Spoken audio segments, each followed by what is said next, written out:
అందరికీ నమస్కారం. మరి ఈరోజు విశాఖ ఉత్సవం సందర్భంగా ఈ కటన్ రైజర్ ప్రోగ్రామ్కి విచ్చేసినటువంటి మరి మంత్రివర్యులకు, టూరిజం అధికారులకు, చైర్మన్ గారికి, మా శాసనసభ్యులకి, ఎంపీ గారు అందరికీ కూడా పేరు పేరున నా నమస్కారాలు తెలియజేసుకుంటూ, వేదిక ముందున్నటువంటి కళాకారులందరికీ కూడా నమస్కారాలు తెలియజేసుకుంటున్నాను. విలేకరు సోదరులకు కూడా నమస్కారాలు తెలియజేసుకుంటున్నాను. మరి ఈరోజు మనం విశాఖ ఉత్సవం చేసుకున్నామంటే దానికి ఒక బ్రాండింగ్ చేస్తున్నాం మనం విశాఖ ఉత్సవంకి. ఇది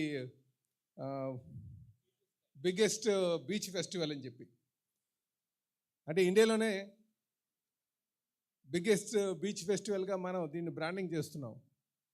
మరి ఇది నిజరూపం దాల్చాలంటే విశాఖపట్నంలో ఉన్నటువంటి వారు, అలాగే ముఖ్యంగా ఉత్తరాంధ్రలో ఉన్నటువంటి వాళ్ళందరూ కూడా వచ్చి దీన్ని పాల్గొని విజయవంతం చేయాలని చెప్పేసి ప్రతి ఒక్కరిని కూడా కోరుకుంటున్నాం. అలాగే ఈరోజు కూటమి ప్రభుత్వం అధికారంకి వచ్చిన తర్వాత గడిచిన ఈ 18 నెలలుగా చూస్తే ప్రజలందరూ కూడా చాలా ఆనందంగా ఉన్నారు, చాలా ఉత్సాహంగా ఉన్నారు. మొన్న జరిగినటువంటి పండుగలో కూడా అన్ని ప్రాంతాల్లో, రాష్ట్రంలో ఉన్నటువంటి అన్ని ప్రాంతాల్లో కూడా ప్రజలు చాలా ఉత్సాహంగా పాల్గొని సంక్రాంతి సంబరాలు కూడా చేసుకున్నారు. సో అందులో భాగంగానే ఈరోజు మనం మన ప్రాంతానికి మంచి పేరు వచ్చే విధంగా ఈ ఫెస్టివల్ చేయాల్సిన అవసరం ఉంది. దీనికి అందరి యొక్క సహాయ సహకారాలు కావాలని చెప్పేసి ఈ సందర్భంగా కోరుతున్నాను. అలాగే మా జిల్లా కలెక్టర్ గారికి, సిఇఓ గారికి, టూరిజం సిఇఓ గారికి మేము కోరేది ఏంటంటే, మనకు లోకల్గా చాలా టాలెంట్ ఉంటుందండి. ఆ టాలెంట్ని మనం ఒక వేదిక కల్పించాలి.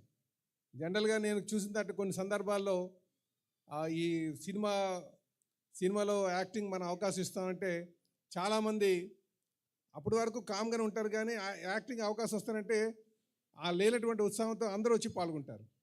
అంటే ఈ ఉత్సవంలో ఏదైతే మనం ఈ ఫెస్టివల్ చేస్తున్నాం, ఈ ఫెస్టివల్లో ఒక వేదిక పెట్టి లోకల్గా ఉన్నటువంటి టాలెంట్ వచ్చి అందులో కార్యక్రమాలు చేసే విధంగా, వాళ్ళు ప్రదర్శించే విధంగా ఒక వేదిక ఏర్పాటు చేయాలని చెప్పేసి నేను కోరుతున్నాను. దాన్ని బట్టి ఏమవుతుందంటే, లేకపోతే ఇందులో మన ట్రూప్గా వస్తేనే అవకాశం ఉందనుకుంటారు. అలా కాకుండా ఎప్పుడైతే ఒక వేదిక ఉందో, మీరు వచ్చి మీ టాలెంట్ ప్రదర్శన చేయొచ్చు అంటే చాలామంది లోకల్గా ఉన్న వాళ్ళందరూ వచ్చి కూడా దాంట్లో ప్రదర్శించడానికి ఆస్కారం ఉంటుంది. ఆ విధంగా మనం ఎంకరేజ్ చేయాల్సిన అవసరం ఉంది. అలాగే లోకల్గా ఉన్నటువంటి వంటకాలు కూడా, వంటలు వీటిని కూడా ప్రోత్సహించాల్సిన అవసరం ఉందని చెప్పి, అంటే లోకల్ ఫ్లేవర్ అనేది ఉండే విధంగా మనం ఆలోచించాల్సిన అవసరం ఉందని కూడా ఈ సందర్భంగా తెలియజేస్తున్నాను. మాకు చాలా నమ్మకం ఉంది ఈరోజు ఉన్నటువంటి టూరిజం డిపార్ట్మెంట్ మీద కానీ, మంత్రివర్యుల మీద కానీ, మా మంత్రుల మీద కానీ చాలా నమ్మకం ఉంది. ఖచ్చితంగా ఈ ఫెస్టివల్ సక్సెస్ కాబోతుంది. ఏదైతే మనం ఇండియాలోనే బిగ్గెస్ట్ బీచ్ ఫెస్టివల్ అంటున్నామో దానికి ఖచ్చితంగా ఆ పేరు వచ్చే విధంగా చేస్తారని చెప్పి ఆశిస్తూ సెలవు తీసుకుంటున్నాను. నమస్కారం.